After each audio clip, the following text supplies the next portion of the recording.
మట్టల ఆదివారం ఒక పండుగ కాదు. దేవాది దేవుడు గాడిద మీద దీనుడిగా ఆసీనుడై మానవులను వెతుక్కుంటూ వచ్చిన ఒక ప్రేమయాత్ర అని మనకు తెలుసా?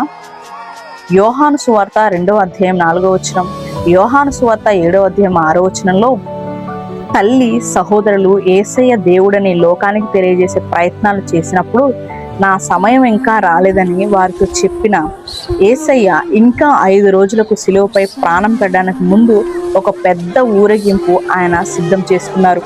యేసయ్య వస్తున్నారని ప్రజలకు ఎలా తెలుసుకోవాలంటే పస్కా పండుగకు ఆయన ఖచ్చితంగా వస్తారని ఎదురు చూస్తూ ఉన్నారు.